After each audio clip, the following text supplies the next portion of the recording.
Muli, ipapakita ko po sa inyo ang isa pang halimbawa kung bakit hindi dapat magkaroon ng political dynasty. Ito po ay isang halimbawa lang ng conflict of interest na papakita ko sa inyo. Isasama na po ng Department of Justice ang ilang miyembro ng Pamilya Villar sa investigasyon nito sa mga flood control project sa Las Piñas. At nakatutok si Salima Refran. May 5 taong umupo bilang kalihim ng Department of Public Works and Highways Uulitin ko po, 5 taon umupo si Senador Mike Villar. si Senador Mark Villar noong Duterte administration. Sabi ngayon ni Justice Secretary Jesus Crispin Remulla, mula daw nung panahong yun, nakuha ng pinsan niyang buo ang mga kontrata sa infrastructure project sa Las Piñas, ang balwarte ng kanyang pamilya. Because of that prohibited interest with his cousin being the contractor in Las Piñas. Mga sir, gano'ng karami? 18 billion worth of projects. 18 billion. Billion. 18.5 ang sabi sa report. But we have to flesh it out. Wow! 18 billion. Napakalaki. 18 billion po. Sabi ni Remulla, hindi lang daw limitado sa flood control projects ang napunta sa pinsan ni Villar. Lahat ng klaseng project yan. Whatever, ano man maisip mo, yun na yun. Kasama yan, lahat, in the menu. From school buildings to roads to asphalt overlay to revetments, lahat yan, kasama yan. Dahil dito, iniimbestigahan siya ngayon ng Department of Justice. And also a senator, ano yan kasama yan sa relationship na hindi dapat nangyayari. Di ba? Kasi you have something to do with the, with the way that the money is involved. When you vote for a budget, kasama ka na ron. When you participate in the budgeting process, kasama ka na ron. Kasama rin sa investigasyon ang kapatid ni Villar na si Senador at dating Las Piñas Representative Camille Villar, pati na ang inang si dating Senador Cynthia Villar. Ito ho ang sinasabi ko, kaya nagkakameron ng conflict of interest. Kapatid at ina, kasama. They're related interest. Isa lang sila interest nila. Isang relationship lang yan. Diba? Isang family lang yan. First degree of consanguinity to the 4th degree of consanguinity. Diba? Or 3rd degree pa. From Cynthia to the contractor's 3rd degree. Bahagi ang investigasyon sa mga Villar sa case build-up sa mahigit 6 na pong mga Wow! At hanggang 3rd degree pa ng Villar, according to Congressman Remulla. Biro nyo, hanggang 3rd degree. Nakikinabang pa, as in dynasty. Mantakan nyo yan. mabatas na kontratista, dating kontratista o may relasyon sa mga kontratista. I don't know if that's known to them or it's just the impunity of it all. That people don't care anymore if it's against the law because no one's going to run after them, they think. But it's something that we have to address, and we will do it. Sinusubukan ng GMA Integrated News na makuha ang panig ng mga Villar. Para sa GMA Integrated News, Salima Refran. Yan ang video na yan na ipinakita ko sa inyo. Yan ho ay isa lang halimbawa ng political dynasty. Kaya ho doon sa sinasabi ng iba, kasi may nag-comment naman ho sa akin na depende raw sa tao yun kung magnanakaw.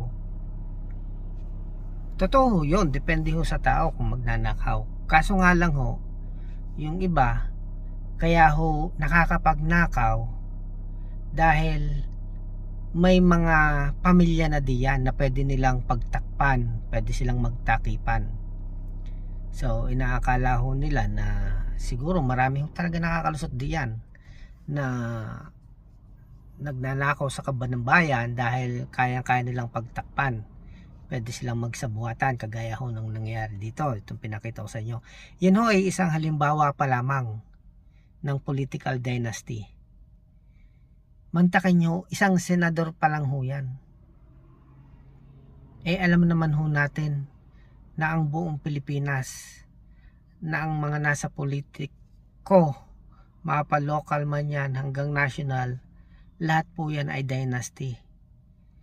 Mantakan nyo po kung ilang bilyon ang nai-issue sa isang politiko sa national ho.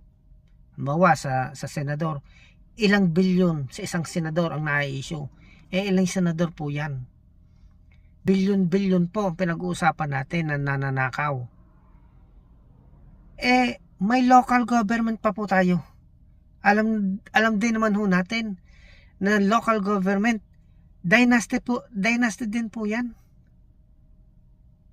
City councilors, mayor, governor, congressman, may mga tinatawag pa tayong yung iba, bukal, something. Mga dynasty rin ho yan. Tapos mag-appoint sila ng kapamilya nila. Gaya dito na nangyari kay Villar, yung pamangkin niya, o yung pinsang buo niya, in-appoint niya, kontraktor. Nasa kanila lahat ng project. Mantakin nyo, bilyon-bilyon sa isang politiko ang na-issue. Sa national pa lang po yun. Yung pong local, maniniwala ho ba kayo na walang korupsyon sa local? Di mga daang-daang milyon din yan. Isipin nyo gaano kayaman ng Pilipinas kung hindi nakukurap ang pera na galing sa mga tao na dapat sana ay pondo ng gobyerno. Napakayaman ho ng Pilipinas. Mali lang ho ang sistema. Kaya nananakaw ang salapi ng bayan. Kung babaguhin ho natin ang sistema, baka wala na hong mag-abroad na Pilipino. Baka yung option na lang talaga nila kaya sila mag-abroad. Napakaganda ho sana ng Pilipinas kung hindi nananakaw ang budget nito, kung napapunta sa tamang dapat paglagyan, kung ang mga nakaupo ho, mga na nasa gobyerno ay hindi utak korupsyon. Kaya ho, hindi ho natin maitatama ang sistema natin kung hindi natin babaguhin lahat na nakaupo sa gobyerno. Alisin na ho natin yung mga pamilya sa gobyerno. Ginagawa lang ho ng mga yang gatasan ng gobyerno. Hindi ho ito family business. Papayag ho ba tayo na sila na nananasa doon sa mga kaban ng bayan habang tayo nagpapakahirap para lang makasurvive? Hindi ho ganyan. Kailangan may spread ng tama, mawala ang korupsyon, at mangyayari lang ho yan. Subukan ho natin. Subukan nyo ho sinasabi ko. Mawawala ho yan pag nawala ang political dynasty. Sana ho pag-isipan nating mabuti. Sana makiisa kayo sa akin na pagtulong-tulungan natin na mawala ang political dynasty. Hindi ko inaasahan sa ngayon na tayo lumabas para i-push yan. Ang naasahan ko po, palakihin muna natin ang ating community. Pag malaki yung community natin, saka tayo lumabas at sigaw natin na wala ng political dynasty. Sa ganun paraan, mawawala ang korupsyon. Maraming salamat at sana makasama ko kayo para sa ikauunlad ng ating bayan. Salamat ho.